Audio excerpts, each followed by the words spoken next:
African American Studies here at UC Berkeley.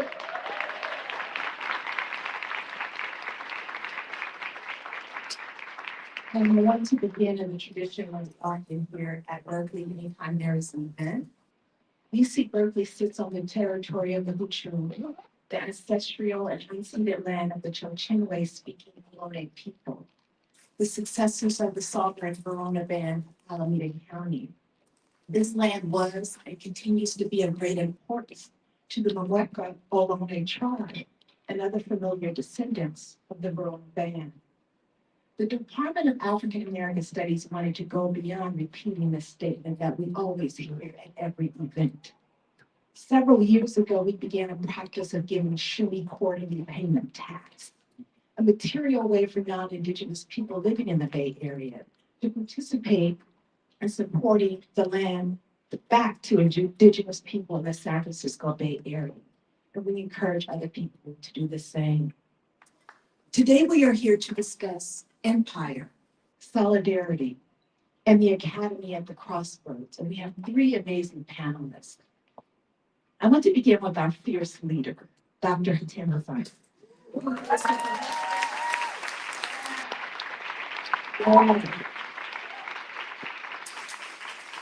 Every time you see Hatem on campus, you need to shake his hand, you need to pat his back, and you need to say thank you.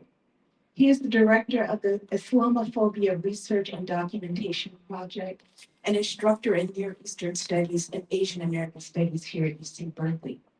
His research interests include Arabic language, Arab society and culture, post-colonial studies, Palestinian studies, and a host of interdisciplinary ways of thinking.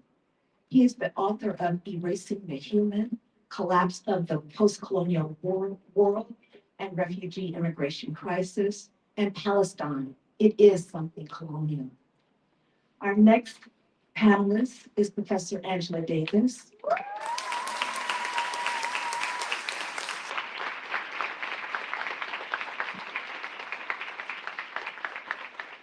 Who is a distinguished professor emerita of feminist studies and the history of consciousness at the University of California, Santa Cruz. She is the author of many books, including the 2022 co-authored text, Abolition, Feminism Now, and my canonical favorite, Women, Race, and Class.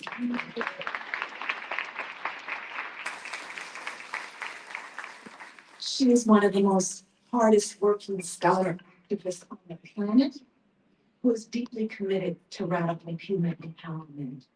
Equally important, she is a generous spirit. Time and time again, we ask you, and you say yes. We're so very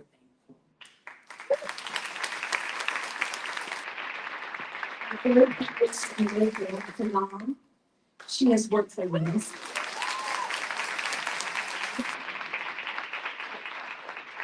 She has worked for UNESCO and has been an active participant in our Summer Abroad program here at UC Berkeley.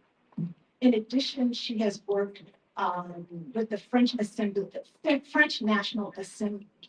Together with Giles Devers, she filed a complaint with the International Court of Justice on behalf of groups representing victims of the Israeli attack during the 2008-2009 Gaza war. Since 2011, she has been an expert for the United Nations Working Group on People of African Descent. She was the president of this working group from 2014 to 2016. She too is an author, an editor, and a contributor of many books, including Fanon, Voices of Liberation. And today we're going to begin with her making a statement.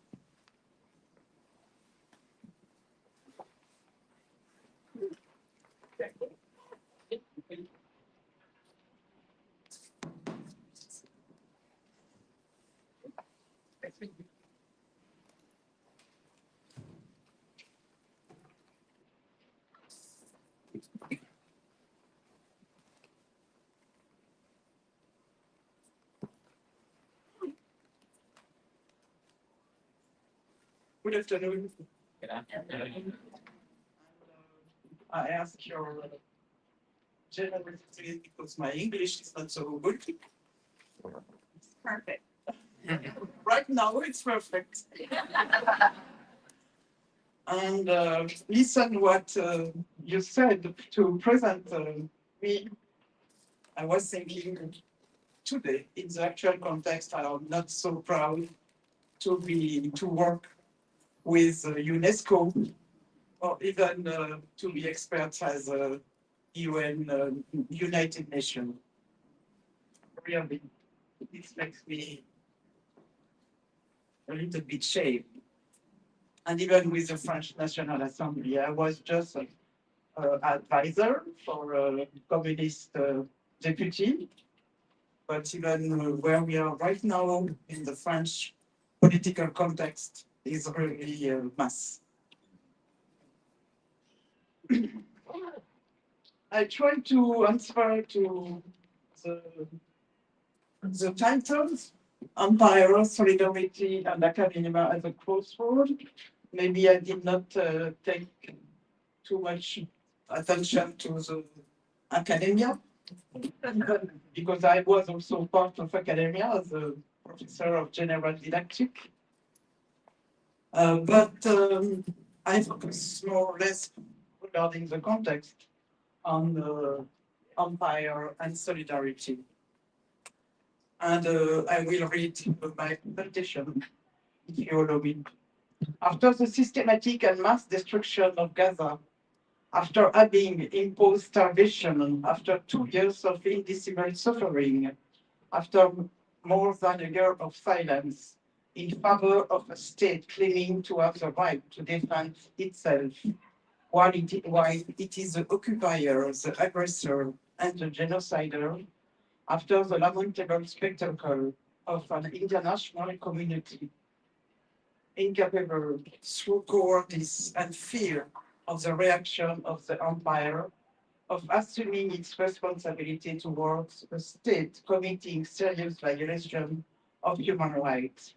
After this shameful end for any expression of solidarity with the people, while those who belong to the empire know that they have given their agreement to the final solution, both to a genocide, to an ethnocide, and to a sociocide. Today, there is no words to express what Palestinian people in Gaza has experienced. No words, no comments, except a deep respect for their courage, their resistance, their fight to be alive, their testimonies, their voices, their determination to not leave their land at the price of their life. What we have been witnessing since October 7 is the agony of humanity, instead with the agony of the people of Gaza. With every Palestinian body killed by the sordid attacks of Israeli soldiers, with everybody permanently wounded, with every child smile ripped away by too much suffering, too much blood, too many bombs, too many genocided people, too much of everything, too much inhumanity, too much indignity. It is the West that is dangerously cracking. Of course, this is nothing new, but those presenting themselves as a bulwark against barbarism have turned their argument against themselves. They have become their own executioner through the prism of their lies, their narcissistic flaws, and the dangers that these entire people have been cast in a ghastly farce.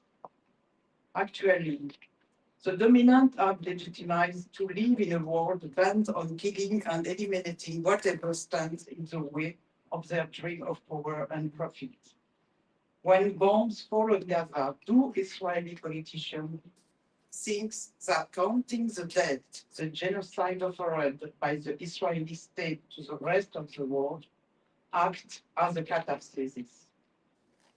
Is not it rather like imprisoning many of its supporters in the fantasy of an object of desire, which, once the crimes has been committed, throws them into irreparable loss? Thus, acquiring more and more is not enough.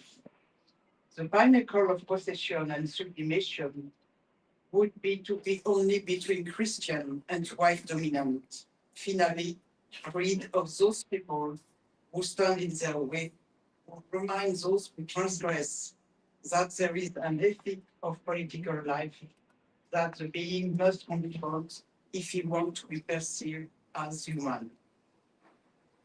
This leads them to constantly seek that moment of suspended ecstasy where everything seems possible. Killing for that volatile moment of ecstasy is definitely killing the entire apparatus of contentment of international relations and human rights, which has been so laboriously put in place since the end of the Second World War. Afterwards, nothing will be possible. With this genocide, the Israeli state has revealed the idealization of a false truth, the Janus clinging by his peers completing the Crusades against the barbarian, or at least thinking of achieving this completion. With this genocide, which has not said its last word, everything becomes possible. The empire feels authorized to lead the battle on all fronts. The war of extermination can finally enter into a constructive phase, even if the international community is somewhat alarmed. Through its silence or by looking the other way, it gives the empire free rein to pursue its expansionist, colonialist, and colonial ends. Palestine is a battleground for those who want to do away with the other, with alterity, intersubjectivity, and political solidarity. Just like the church, which from the mid-15th century onwards went to war against the meaning of humanity by stealing the lands of indigenous people through crimes and enslaving them, something they continue to do with African in the name of Christianization and the Eurocentric modernity of the world, of their world. Unfortunately, it is not impossible that the dream of a Riviera will come true with the expulsion of all Palestinians as a price. For now, there is no counter forward to the empire. The only country that has stood up is South Africa, which used the term genocide when it went to the International Court of Justice, was not going to the ICJ a cathartic way for this country to deal with having been forced to rebuild itself after 1994, accepting a denial of justice that ultimately undermines any possibility of progress, the consequences of the apartheid system based on institutional racism. They are well aware of the weight that violation of jurisprudence norms carry for the future of the victims. The white board has no inculcated in the collective mind of mankind, seeing the captive traffic, enslavement, and colonization, that a black life is next to nothing, just like an Arab life. All states calling for respect for the inalienable rights of the Palestinian people should have joined South Africa's initiative. Failure to do so amounts to complicity in the genocide that have been taking place for 2 years and aligns them with the imperialist and hegemonic powers that deny many countries their right to self-determination and political sovereignty. It is the very expression of the coloniality of power imposing on many occupied and colonized people that they do not exist. Wherever one looks, the situation is the same in Haiti, where under pressure from the United States and Panama, the Security Council of the United Nations has just authorized the transformation of the multinational security support led by Kenya into a 5,500 strong gun suppression force of soldiers and police officers operating under Chapter 7 of the United Nations Charter. of the United Nations, which authorize the Council to use force when international security is threatened. One could write the rest. Will Haiti, the first Black Republic, become a second Gaza? But what will happen to Sudan, also caught under Chapter 7 of the Charter? And why does the situation in Palestine is not caught under this chapter? However, the occupier can use Article 51 concerning self-defense under Chapter 7 and justify its disproportionate use of force. But it is important to mention that the principle of proportionality introduces the fact that an action must not be more devastating than the damage already suffered. However, in its response, the State of Israel has opted for indiscriminated violence, violating the principle of proportionality and acting illegally, since it does not respect any balance between the objective to save the hostage and the means employed, which are aimed solely at rendering Gaza uninhabitable for all Palestinians.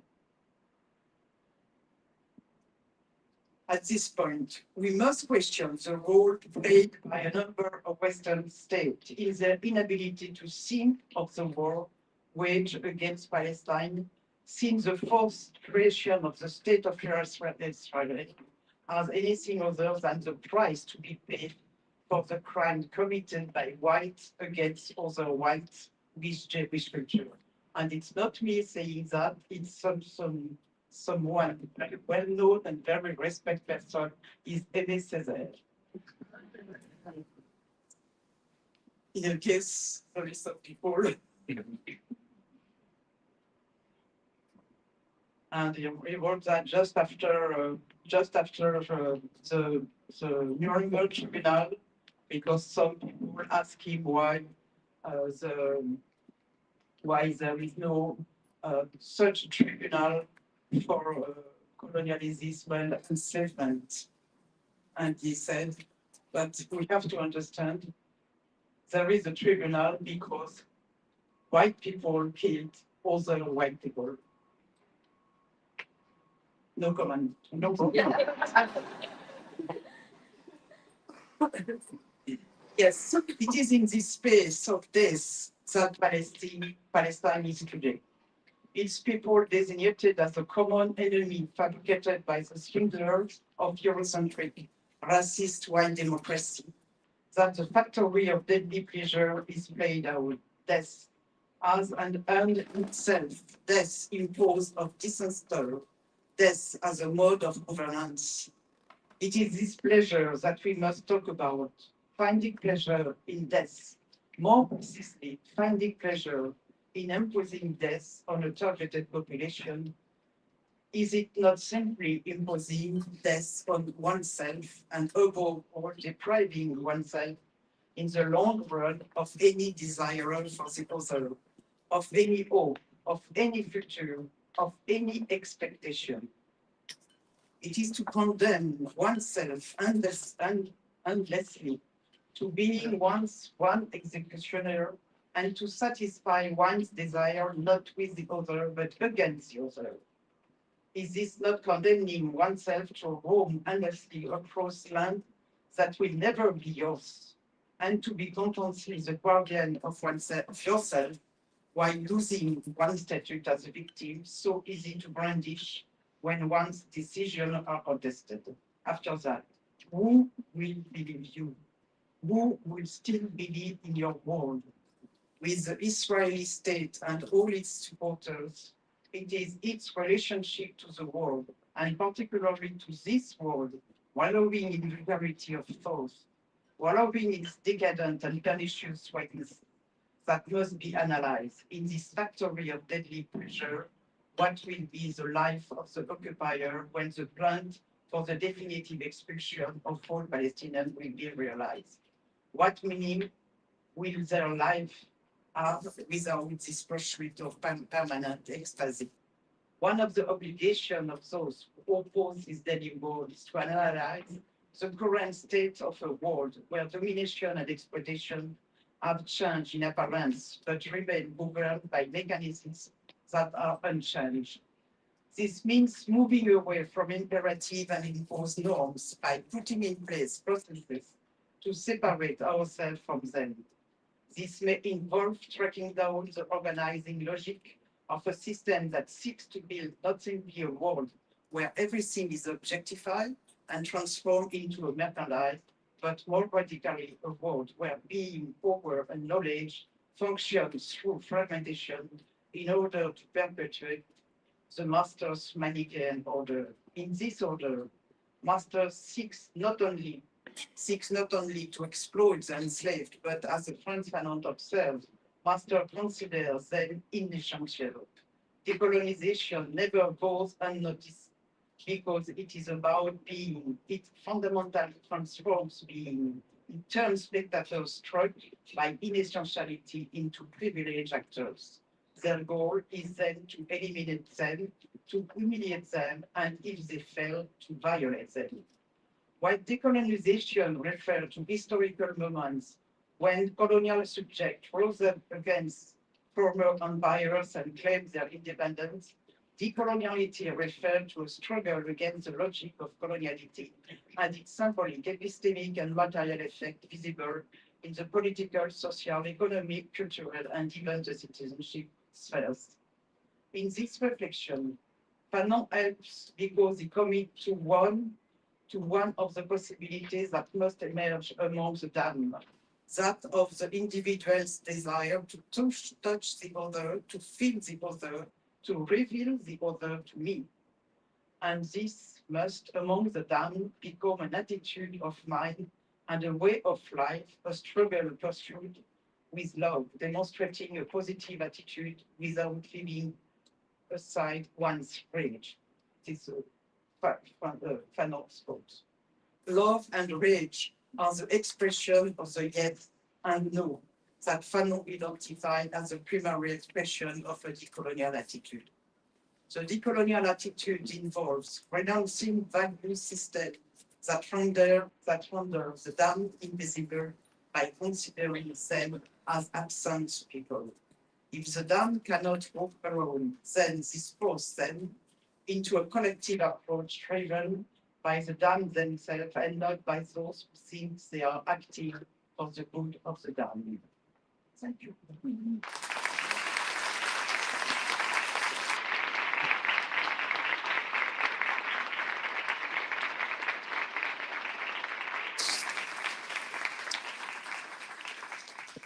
Thank you so much, Mireille. And I also want to thank you for how you began. When you said that, after I read your biography, that you are ashamed of some of your past political work. And I just want to say we all do our best to make the best political decisions at the time that we are making them. But in many ways, you just role model how to move forward.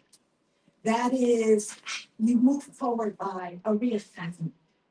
And sometimes we all need to do that, reassess what we have done in the past in order to move forward. So thank you so much for role modeling that for us this morning, or afternoon, I should say. Now, we have decided to make this a conversation, and I have questions, but I also want to make sure that some of you in the room can participate in the conversation. And so we're going to have about maybe 30 to 40 minutes at the end. But I'm going to just take a minute and let folks outside come in, and you can sit around here. Can you guys make a little wave? We don't want to have a fire hazard. Just like if you can move over, and then we can open up the door. One of some seats. There is some speech over there.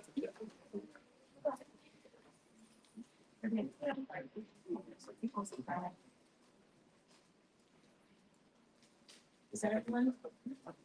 Okay, lovely. Very good. And you know what? Let's all take 3 deep breaths. Okay, let's do that because we're in this stuffy room and Many of us have rushed to get here. So please join me in taking 3 deep breaths to kind of recalibrate ourselves.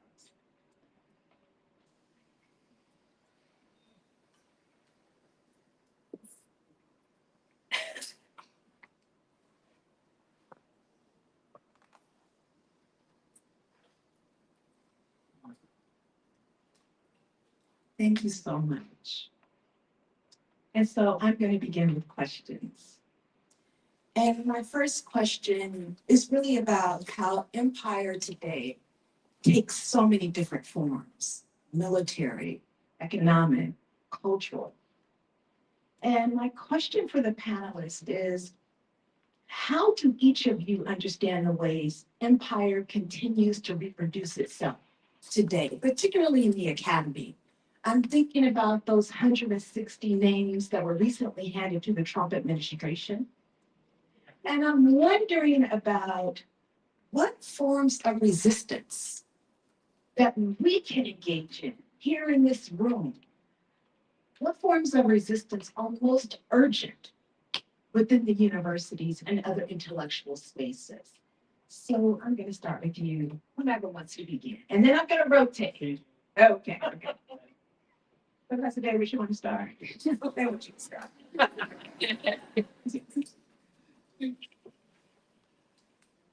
Well, that's the advantage and disadvantage of growing up.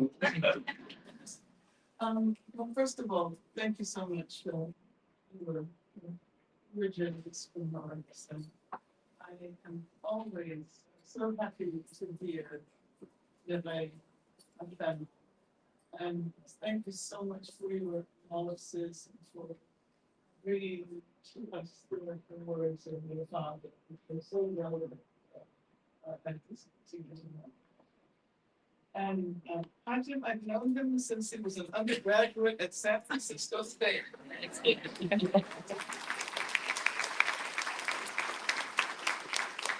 I'm not to tell you how many events I participated in, Hatem has organized. I thank you so much for your continued commitment and the work that you're doing, especially during what is probably the most difficult period I think that I have ever experienced in the course of the 8 decades I have been alive in this country. This is really an unprecedented moment. And there are some comparisons, and certainly the McCarthy period looms large when we think about the naming of names, which your university, and I want to say your university, because oftentimes we fail to recognize the university as a conglomeration of different and antagonistic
with the proletariat and the Colonial Lens Center together. Thank you.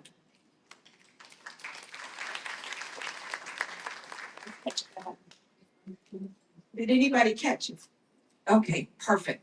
Whoever wants to reply. You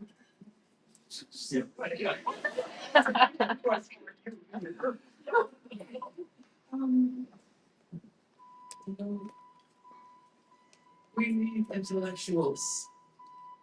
And that is as much a part of changing the world as bettering material conditions, which the best intellectuals argue for. And you know what I want to say, I think, is that we should also be aware that the university is not the only venue for the production of knowledge.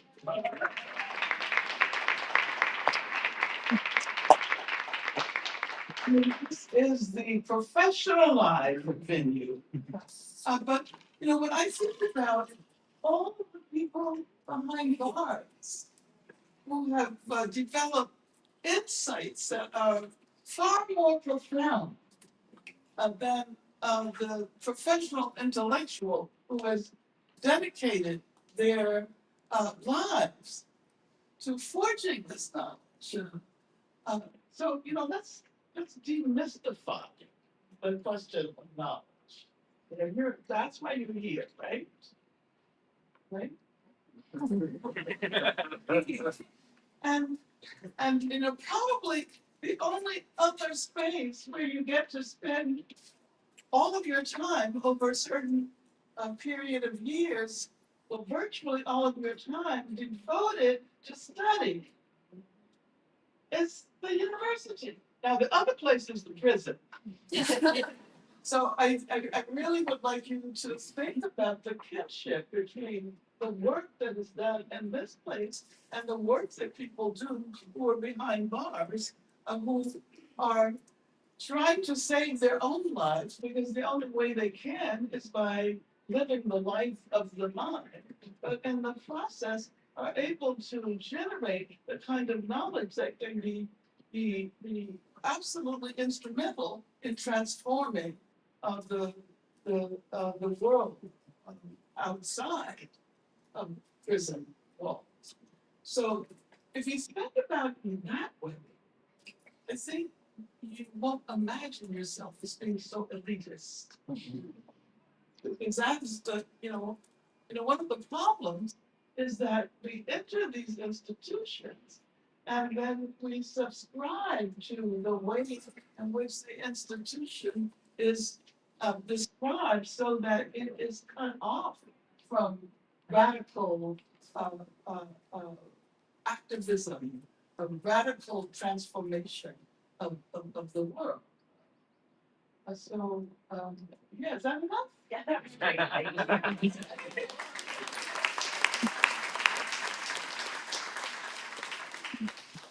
We'll be back with you.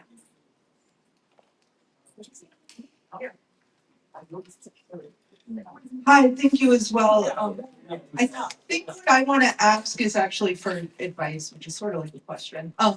What would you say to student organizers who have a lot of energy, who see, you know, so much that's going on that's wrong in the university and are having hesitation, not out of worried about like personally what's at stake, but instead worried about some sort of action that might result in their program being defunded, their student center getting closed down, or like maybe doing something where it's like everyone in their student group's names get sent to the Trump administration or something like that, because that's like a hesitation that I'm seeing a lot here. Thanks.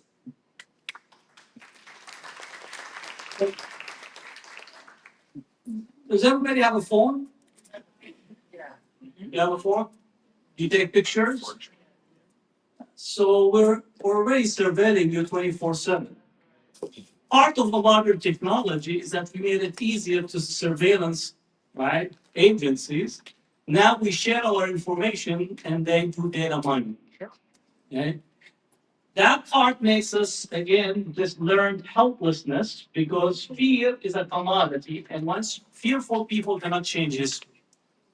Doesn't mean that you can't have some fear, but you have to be able to overcome the fear that is there. I do think that we have great opportunities to be very creative.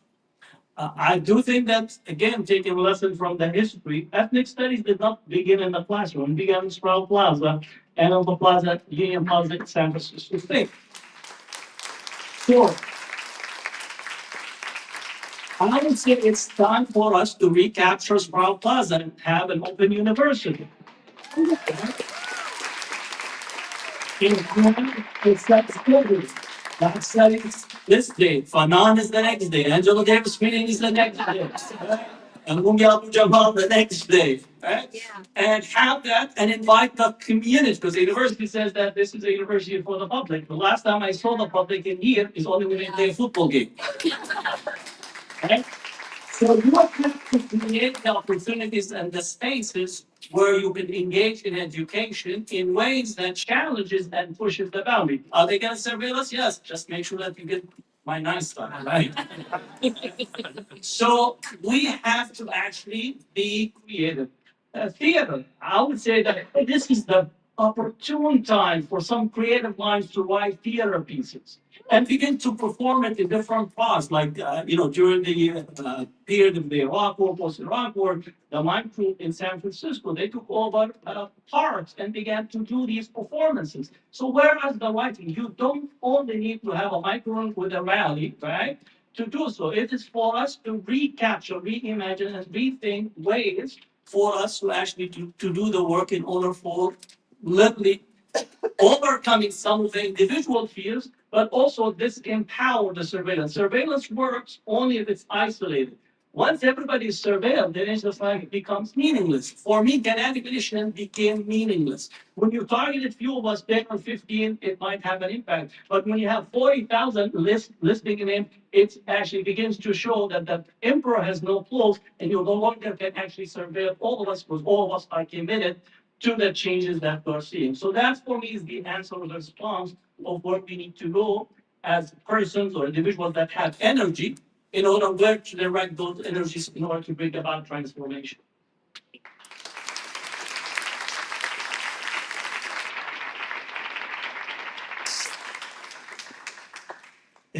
Buenos días. What an honor to be here. My question is about the force of nonviolence, and is addressed to Professors Angela Davis and Mireille Fanon. Jean-Paul Sartre warned in the preface of The Wretched of the Earth, Les Damnés de la Terre, that in the face of deep oppression, nonviolence becomes mere passivity that serves the oppressors. But for current movements, such as Black Lives Matter or Justice for Palestine, they use strategic nonviolence. And I want to ask, is this tactic generally Fanonic, like a method to actively dismantle the oppressor's moral and violent justification, or does it confirm such suspicion by ultimately aiding the established order? In short, what we should do, what we should make out of nonviolence nowadays? Thank you.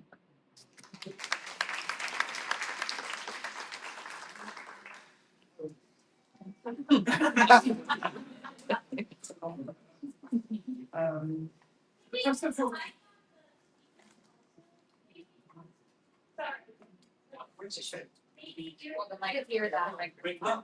okay, sorry. It's okay? No? I think that the middle two mics might not be as loudly, so each person It's okay? Maybe, first of all, I would like just to make a short comment on we need intellectual. I agree with that. But also, I think if we continue to just need intellectual, we lose all the people fighting for their life.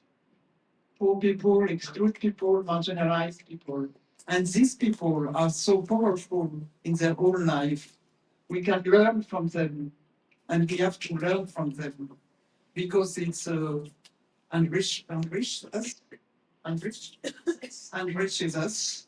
And it is only with them we can think about a decolonial combative struggle.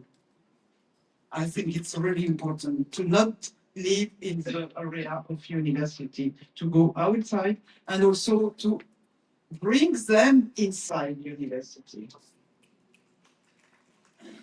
And I think that I totally agree with you, Mireille. And regarding what you said about violence, I understand what you.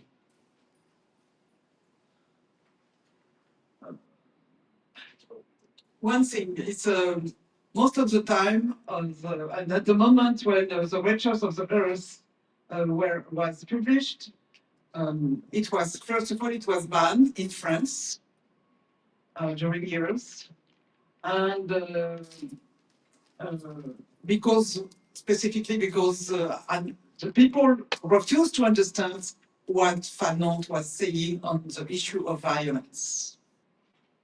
It's not violence per se, but it's absolutely normal to answer to the violence of the occupier, because it was in the time of Algerian liberation war.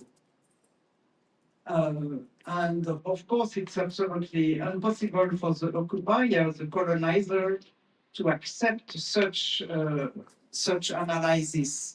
The occupied people, the dominated people, have the right to answer, even by violence. And it is exactly what it was contested for the resistance of the Resistance Act in 7 October. It is exactly that. Because the people say it's not act of resistance, it's just violence, just a revenge, violence for violence. No, it's never violence for violence, except the people killing someone in the street. And it's even in this case, when the people came and killed someone in the street, sometimes there is a psychiatric condition or etc., etc. And I think we have to be very careful of the analysis of violence, because how the occupied people could answer if they want to be free of the violence of the occupier with non-violence. It's absolutely impossible. And we could see that, and we have a very good example in India, with what it was done by Mahatma Gandhi. The violence of the colonizer still exists even now. The high level of violence in India is the result, is the consequences of this will to solve the racist problem and the capitalist situation, colonial situation by non-violence. And in fact, it did not solve anything, except it allows the violence to emerge, more violence, even more violence every time. And I think just it's a dream to think we can solve the problem by non-violence. As you see, when I was expert at the UN, once they asked us, experts for people of African descent, and specifically on the issue of institutional racism, they asked us to come in New York, to come in the garden. And there was a lot of people, they invite a lot of people, and to make a circle, and to take the hand of the other, and to say, and the racism, and the racism. Really, this is an insult to our intelligence. It's a nightmare if you how it's possible to think the level of violence instilled by the capitalist system could be solved like that, just by it's because the violence is also one of the pillars of the capitalist system. And without violence, this capitalism could collapse. But the only way it can resist and it can continue to exist and to be there is by violence and even more violence. What happened in Gaza is something we are obliged to talk about Gaza. It's because it's also the way where our humanity is going is not only Palestinian or Sudan or Haiti or Democratic Republic of Congo or Yemen. It is the next step for all state and all country. It's very clear. And you mentioned your president, I don't want to mention the name also. Your president was not really elected, but our president also was not really elected. He was elected only with 70%. How it's possible? How it's possible to decide against the people the violence they impose to our daily life, to our daily life. I was surprised this morning. I walked in the street around where I was. I was really surprised to see a lot of homeless, a lot of jobless people, a lot of closed shop. Yeah, it's really surprising. But we have exactly the same replication in Paris, where there is boulevard, there is some boulevard, one of the most, and you know, in Boulevard Saint-Michel. It was before, it was an intellectual area. Now it's just food and bank, and all of the other shops are closed. It's really strange to see them. It is a violence, it is a kind of violence used by the system to put the people on their knee. And it is exactly, that's why I make always this go and forth. It is exactly what it happened during enslavement. The marketization of black body was to put them, because they're colors, but also to put them and to not allow them to look the eyes of the colonizer. It is exactly, they continue to ask that. That is why there is no way to think about resistance without violence. And if I say that, it's because there is a declaration, UN declaration from 1960 saying people under colonization have the right to resist to colonizer by any means possible. And they have seen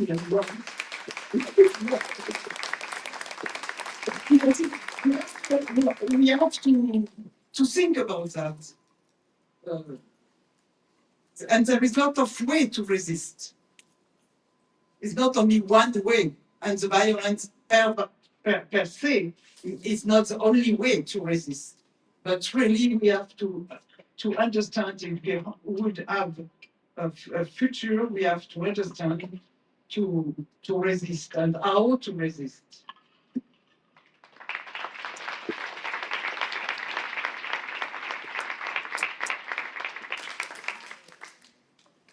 Hello, I also want to thank you guys for your time. I'm also very nervous, so I almost forgot my question. But my question is, how do you break the barrier in people's minds when it comes to solidarity, especially when they're going through things such as like economic hardship and other forms of oppression in their daily lives? As I come from a community, which I'll shout out Stockton, California. Anybody from Stockton? I love Stockton, California. It's my home, and our community is incredibly diverse, and we do have solidarity, but it's a minority in our community. The sense of solidarity is very minor compared to the great economic burden and multiple forms of oppression that happens in our community. So when I do community organizing work, I have a trouble, a barrier into breaking the barrier in people's minds that the root of all these issues, they all come in one form. And I can't seem to kind of make them understand that like the 1 + 1 = 2. And I wanted to ask, how do you break that kind of barrier to understanding that all these forms of oppression are related to one root cause? And how do you kind of get them to understand the importance of solidarity? Brilliant answer. In many ways, this whole question about solidarity is so important. So perhaps if all of our panelists can speak to that, and then we'll put closure.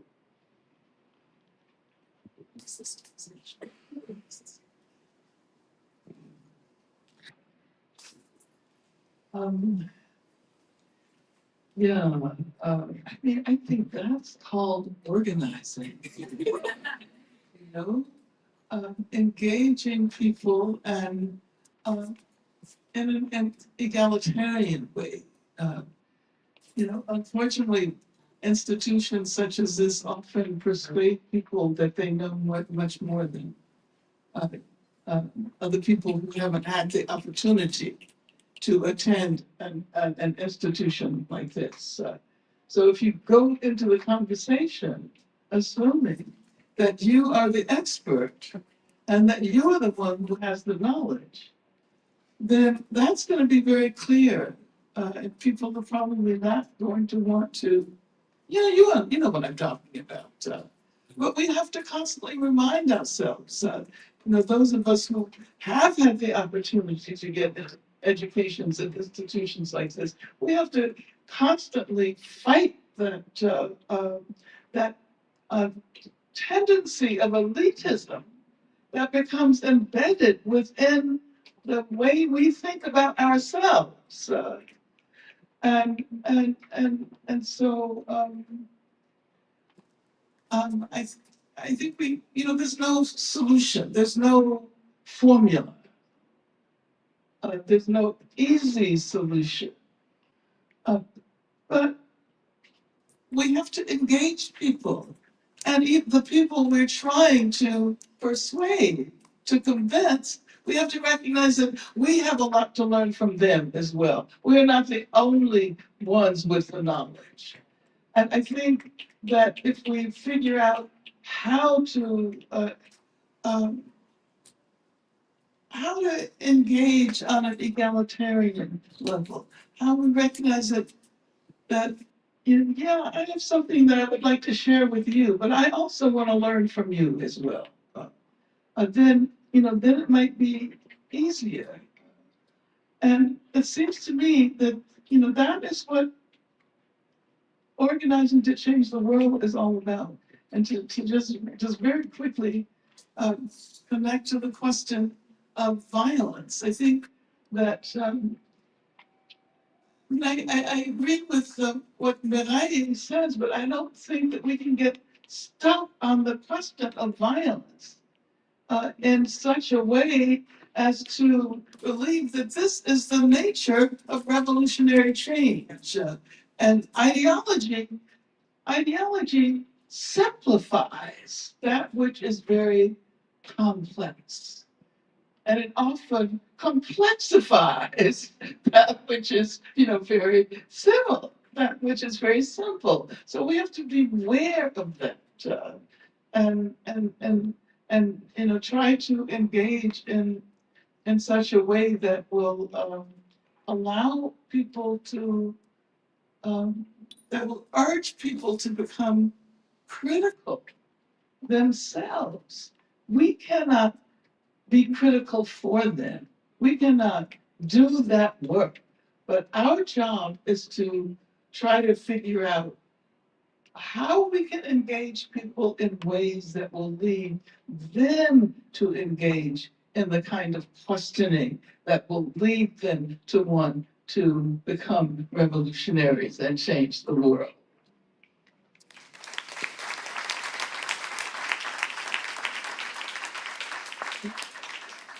I will combine also both the question on violence and the question of how to organize. It seems that we accept the discourse that pathologizes violence of the racialized, colonized people, while accepting almost the carte blanche violence of the white supremacists as the norm and almost the default position. Right? In the United States, again, the FBI have removed, the Justice Department removed the report that the most violent element in the United States since 9/11 is white supremacists who have engaged in violence against minorities, against Muslims, against Jews, against blacks. Yet when the question of violence is always asked, it has a brown, black, yellow face on it.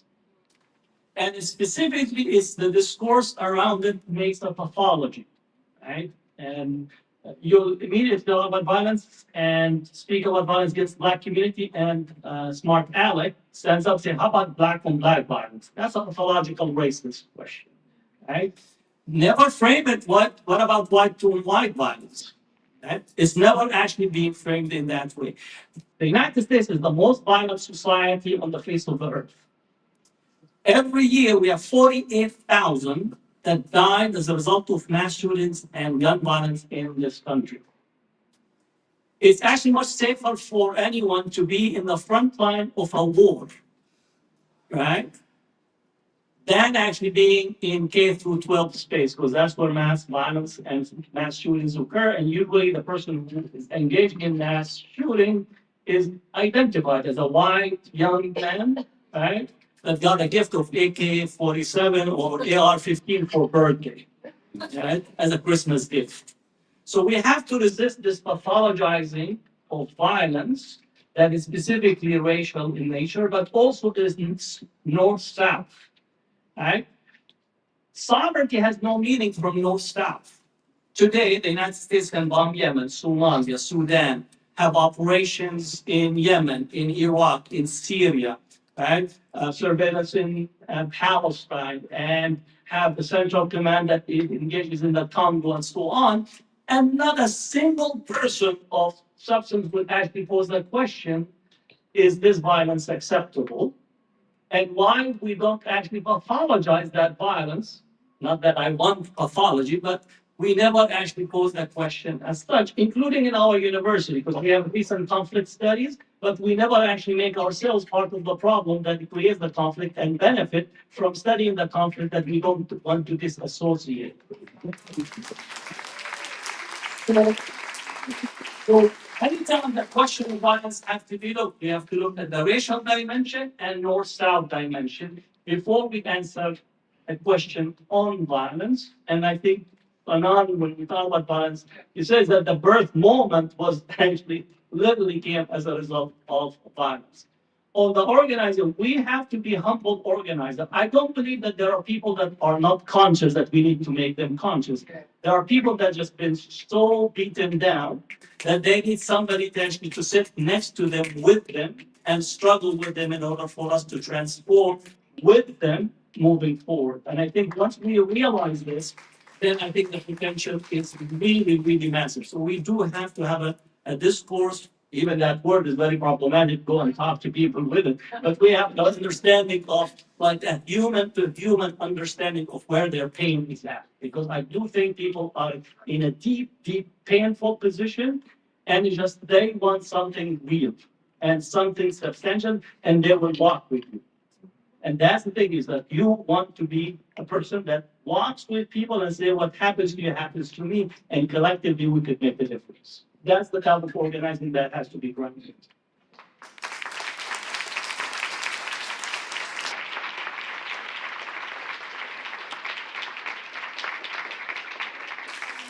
We're taking time out of your day to engage Empire, Solidarity, the Academy at the Crossroads.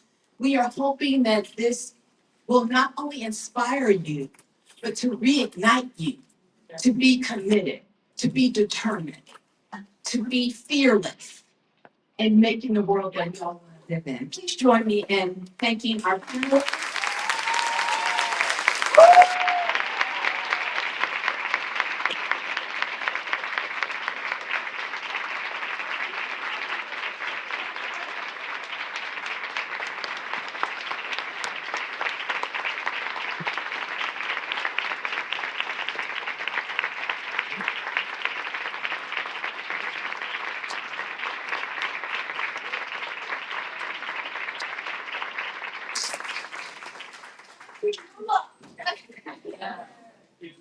Applause.